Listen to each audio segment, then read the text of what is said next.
In Rangareddy district's Kadthal Mandal, Minister Seethakka inaugurated the newly built Mandal Parishad Development Officer office today. Speaking at the event, she urged BRS leader K.T. Rama Rao to stop engaging in political theatrics and instead play a constructive role as opposition.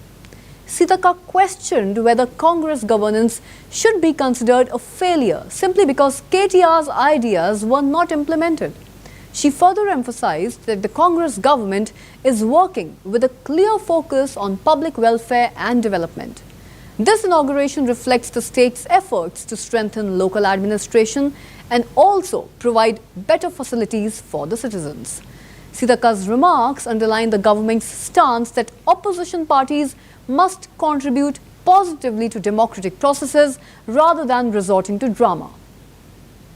మరి నాగర్ కర్నూల్ రంగారెడ్డి జిల్లాలో పర్యటన సందర్భంగా పంచాయతీరాజ్ శాఖ నుంచి ఏవైతే bridges కానీ రోడ్లు కానీ MPDO ఆఫీసుల ప్రారంభోత్సవ కార్యక్రమానికి రావడం జరిగింది.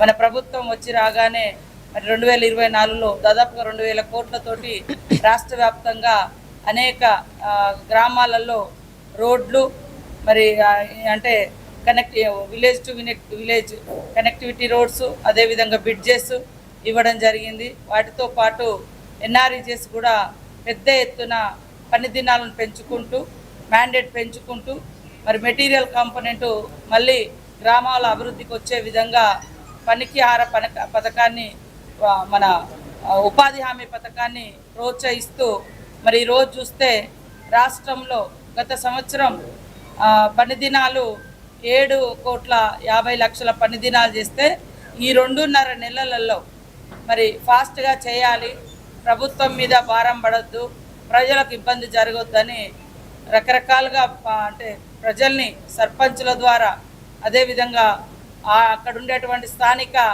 అధికారుల ద్వారా మోటివేషన్ చేసి 7.5 కోట్ల పని దినాలను కల్పించడం జరిగింది. మరి నాగర్ కర్నూల్ రంగారెడ్డి